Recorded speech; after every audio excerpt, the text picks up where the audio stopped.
Hello, how are you doing? Welcome along to FTUK's weekly catch-up live stream. It is Friday, the 20th of June, 2025.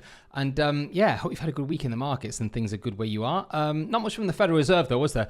Felt like a little bit like a hurry up and wait type of situation. Hopefully that's not going to spill over into being a dull summer. Certainly not dull at FTUK. A lot going on. Please do go and subscribe to our Discord channel. Speak to Reza over there. And also too as well, please do subscribe to our YouTube channel, our Twitter channel, our Instagram feed, Facebook, all of that stuff. We have some fantastic content on there and it's the best place to find out anything that's happening at FTUK. Right, today we're doing a bit more of an educational live stream. I think this is going to be a good one as well. Again, this is another subject that's really, really close to my heart, and that is we're going to be talking about revenge trading. Are you a revenge trader? It's something that most people are going to go through. In fact, I would say everybody becomes a revenge trader at some point because we're all emotional beings. It's just the worst feeling ever, and you can almost feel yourself blowing up. Revenge trading is a massive problem for a lot of people. Now, I genuinely believe that there are solutions and things you can do to fix it. And in this live stream today, I want to go through and talk about it. It's a fantastically interesting subject, and I think I can give you some sort of a solution or some sort of an idea of how you can build something for yourself, which is going to help you if it is a massive problem. Of course, revenge trading leads to blowing up, and that's a very painful experience, which most people will go through. So what is revenge trading? Well, I mean, there's different ways of putting it. I found there's a few that I found online. The first one is when your emotional state of mind takes over your decision-making processes. Okay, well, that makes sense because you become emotional, you see the red mist and stuff. Or when you disconnect from your strategy and your discipline altogether. Again, we just end up just turning into sort of like people clicking the button, seeing red. And then also another definition, which I think was probably my favorite one, technically anyway, and that is when you trade outside of your strategy to recover losses and compound, and then therefore compound the initial mistake. And that, I think, really encapsulates it very, very clearly. It's this idea that everything in the garden is rosy, everything's working really well, and then all of a sudden you end up on a slippery slope, and it's almost like you've lost control of yourself. Your strategy means nothing, and you're fighting against the market. That is essentially revenge trading. It never, ever, ever turns out well. Never. It never turns out well. So that's what we're going to talk about today. Now, where's this come from? Okay, well, this is from a question that someone wrote to me a few weeks ago. And what we're going to need to do to really get into the problem of revenge trading and how to fix it, we're going to need to take a little bit of a detour. And that will all become clear, hopefully, by the end of the workshop. But everything that we're going to do today has been led by this question that someone wrote to me a few weeks ago. And it's this. If a trade goes south, do you let it hit your stop loss, or do you cut out early, and how do you do it? And I really sort of scratched my head thinking about that because I've been trading a long time. So when you think about how you manage risk and how you feel when you're stopped out, what do you do? And that's a very common thing people will do. They struggle to know how to place their stop, or they'll not know when to maybe exit, and then they'll make maybe a wrong decision. So what do you do? What is the logic? What is the rule around that? And of course, in trading, there are no rules, only the ones that you construct and you bring to yourself that you see as an advantage. But this question set me off thinking about stop losses, and it's really by understanding how the stop loss works and how you can use it that you can actually design a way to combat the effects of revenge trading. Stay with me. Hopefully this is going to be really interesting. So what is a stop loss? We need to just explain this and unpick this in a little bit more detail. What is a stop loss and what does it do for you? Okay, well, a stop loss does two primary jobs. Number one, it protects your downside risk for your account. Obviously you need to do that. We need to risk a certain percentage. A stop loss will help you do that because it will give you that protection. But secondly, and I think this is even more important than the monetary consideration, the stop loss tells you where your trade is wrong. Let me just repeat that. The stop loss tells you where your trade is wrong. So what do I mean by that? Okay, well, let's just draw this out then. So you need to have some sort of a sense of where in the market structure your trade is going to be wrong, or where you are no longer wanting to participate in the market. Okay, let's just sketch this out then. So if you get a market that's maybe trending down like this, I don't want to draw off the screen, and then you're going to buy the market, and you're going to do something like that. My drawing skills are not that great, obviously, but you get the idea, yeah. So you've got a market that's doing something like that. Okay, right. So I study Evans and McGee. I subscribe to their theory of support and resistance. So what I would be looking for if the market was retracing here and I was bullish or I was long, is I would look for the market to be supported at the previous point of support, which would be this area around here. So I'd be expecting the bulls to stay in there. Now, sticking your stop loss where my trade is wrong under the current swing low is usually not a very good idea. Yeah, because that's usually where most manipulation would take place, obviously for obvious reasons. And if you don't believe me, just try it. And we have a lot of people that will try and work like that, and they always get unpicked by the price action in the market. So I can only show you the way that I would do it, and then it's up to you to decide whether you would want to sort of adapt that or whatever. But I would look to the leg to the left. So I would say, okay, well, I know for sure that in an uptrending situation, I'd be looking for the previous leg support points to hold. And if they crumble, I think it's fair to say that my trade is wrong. So say, for example, what we would say is this is the point here at which I would define that was where I would start to think, okay, my trade is wrong. That's the start point for saying this is where my stop loss should be. That's how I would look at doing that. So as the market then retraces, if it comes down like this, then you would basically be looking for the market to be held in this area of support. If it isn't, and then it hammers through here, something's not quite right. And I do not want to be in the market on the wrong side of the market from that point anymore. Yeah, that's how I would work with it. So I have a clear understanding of where I believe my trade is actually wrong. Okay, so what is a stop loss for? Okay, well, what a stop loss is doing is helping us design a framework for thinking about these 2 points here. Number one, look at where the market should be going. Yeah, because we all look at the trades and we think, okay, that's where my target, that's where I want to go. That's what I'm trying to make. That's my alpha that I'm trying to generate. Yeah, and the return I'm trying to generate. But also where the market shouldn't be going. The stop loss is helping us create that sense of structure in the market and for our trading strategy. Where does the market invalidate the trade idea? Well, for me, on that kind of a structure, I would define that as being that's where the market is invalidating my trade structure, and I'm okay with that. So what I've done is I've answered those questions very, very, very clearly. You can see it here on here. So I've drawn a little bit more of a better diagram. So if the market then breaks down here and the support doesn't hold under the previous leg, for me, that is where I believe that I am wrong, and I'm okay with my stop loss being in that kind of an area. Okay, so here's the thing when it comes to stop losses. When you've got skin in the game, knowing that you're wrong and then also admitting that you're wrong are not the same thing. Let me repeat that one again. Knowing that you're wrong and admitting that you're wrong are not the same thing. And it's very easy for us all to just stick our fingers in our ears, like the picture we've got on there, and just pretend that it's not happening. Yeah. And so therefore, that stop loss is doing such an important job because it's making sure that we are adhering to this policy, because the stop loss is designed to do that bit of the equation for you. It's designed to force you to admit that you are wrong, as long as you don't move it. Yeah, so you get the idea. So if we think about the question again, if the trade goes south, do you let it hit the stop loss or do you cut out early? And how do you do it? Okay, well, actually, given what we've just talked about, if the trade is going south, if your stop loss is going to be where you're wrong, then there isn't really a reason to exit early. So if we know that we're only ever going to be putting our stop loss where we are wrong, you never have a reason. There is no reason to cut out of your trade early because your stop loss is doing all of that functionality for you. Yeah. So what someone would basically be looking at, if I just undo that last little bit there, what they'd be saying is, okay, well, maybe that is my stop loss, but maybe I'll exit early and then I'll, save some money. Yeah.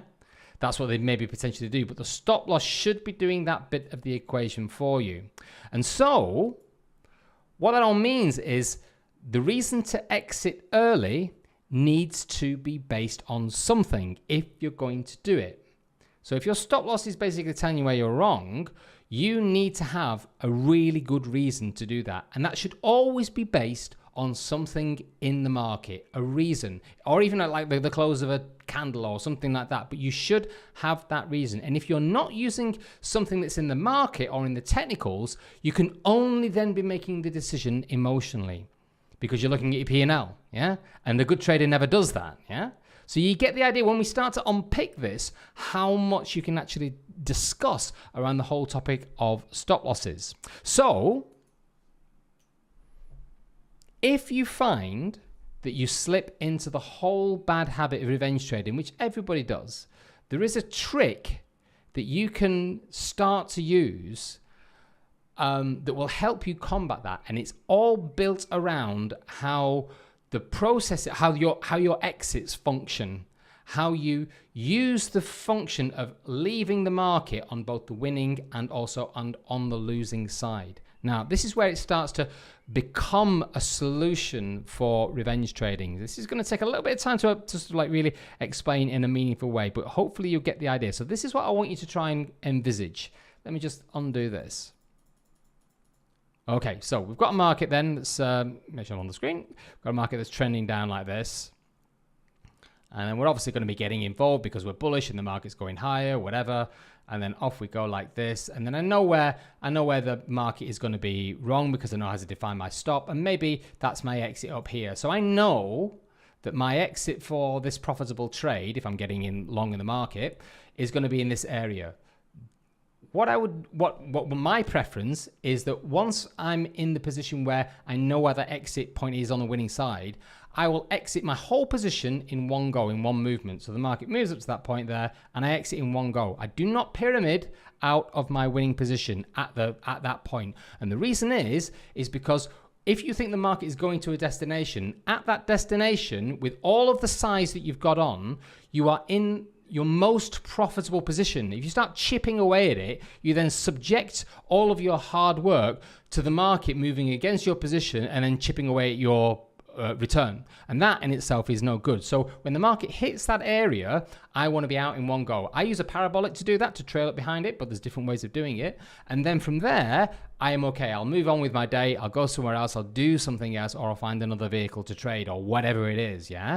But the point is that if I know where I'm exiting on the winning side, when it comes to revenge trading, it's on that losing side that I'm going to have a problem. Now, let me just paint out the scenario for you. So say, for example, this is where I know that I'm wrong on the trade, as we've been talking about.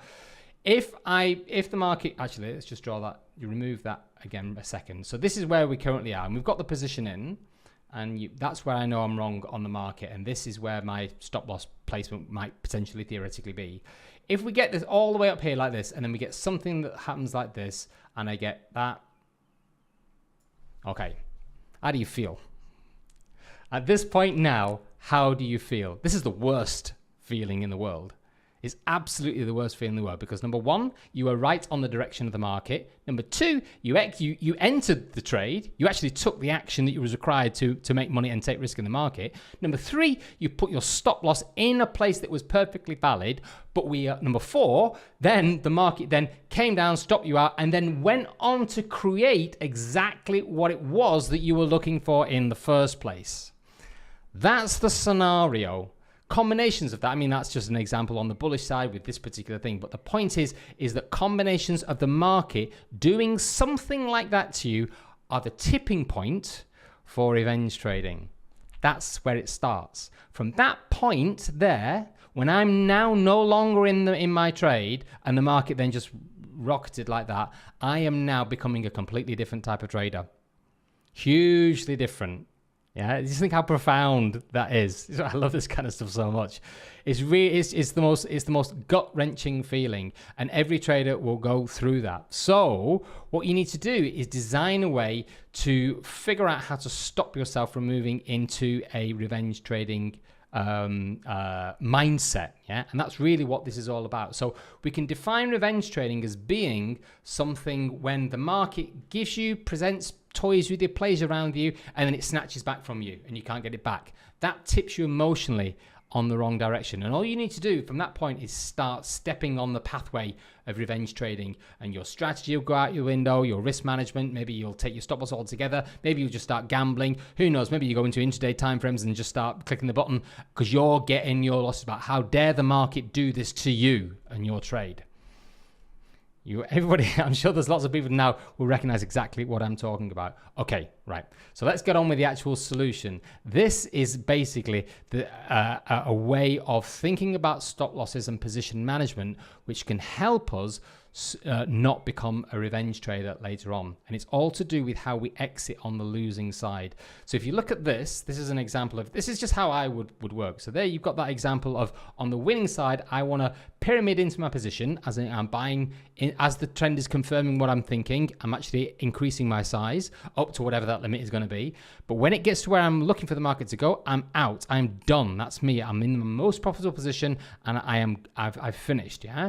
But on the opposite side of that, instead of me taking all of my stop loss in one go, what I want to do is I want to pyramid out on the losing side. And what that does, it accounts for the uncertainty element in markets, which is an inherent quality of how price action works, which you can't account for at all. You just need to find a way of dealing with it. So what I always do is I always then start to work when the market comes down to that area where I know that my trade is wrong. I start to unwind in small chunks.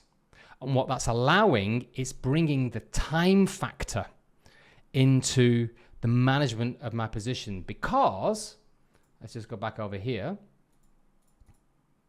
If you imagine that the market's doing like this, what that allows me is it allows me some dispensation to take a small piece off here, because the market did that, and then intraday it sort of wobbles around a bit, and then it makes another low, so I'll take another bit off here, and then it makes another low, yeah, and I'm accounting for that. And then when the market does do what I want it to do, what happens is that the remaining bits of my trade that I've still got in the market, they are now profitable, and I go on and hit my target, and then that goes some way to pay for what happened down here. Now, that's not so bad from a money management point of view, but it does an amazing job for you psychologically, because I've still got skin in the game. So the market can't come and beat me up. It can maybe toy around with me a little bit, but it can't put me on that pathway. Why? Because I've just had a winning trade. The last bits of my position have just won. Yeah, I'm not a revenge trader now. Do you see how powerful that is? It's so amazing. This is a technique that I just forged over a number of years. But this is a technique that will really, really help you if blowing your account on a really bad day or something like that is a problem. The difficulty is you've got to be able to identify when you are becoming a revenge trader, and most people can't do it. So if we design rules around our strategies that cater for it, it just evaporates. It's no longer a problem.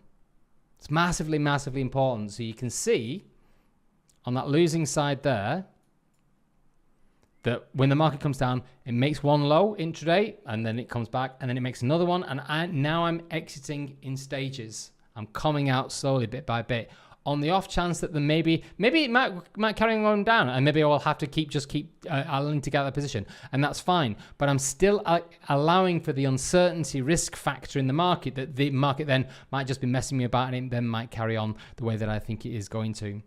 Very, very, very powerful indeed. So what that is essentially going to do is it's going to prevent you from taking a step on that pathway where you start to become a revenge trader. Massively, massively important. So yeah, definitely have a think about it. What you need to do from there is, that's just the overarching structure of how something like that is going to work. What you would need to do is build that into something that you can back test. You need to build it into something that you can journal, because to get your mind to be convinced, you're going to need evidence. So you need to start developing evidence that allows you to experience the positive effect of that, in the sense that you would then look back and think, oh, that's the point where I would normally start to revenge trade. And that's normal. I know that things would start going wrong from that point, and see this technique actually work. It's absolutely fantastic. So, yep, there we go. That's revenge trading. I hope that at least one or two people find that helpful. It's certainly a technique that has helped me over the years. So there we go. That's everything we are looking at for today. We have got a fantastic weekend offer for you, obviously because it's been the Federal Reserve this week, the FOMC. So we've got a huge 35% discount on all of the accounts at FTUK, 35% across the board. That's on instant funding and on all of the 1-steps and 2-steps as well. Plus, we've got some fantastic add-ons thrown in there for you as well. On instant funding, you get an extra 2% drawdown on level 1, which is a very, very popular extra add-on that we put on the offers. So it's very, very popular indeed. And then also on the challenges as well, you're going to get the weekly payout add-on added in there as well. So you've got every reason to get your new trading account over the course of the weekend. Huge discount. All you need is the code FED35 at the checkout, and you should be good to go. That's it. That's everything we've got for today. So yeah, I hope you enjoyed that. Let me know what you think in the comments below, and don't forget to subscribe to the channel. Thank you very much for watching, and we'll see you all next Friday.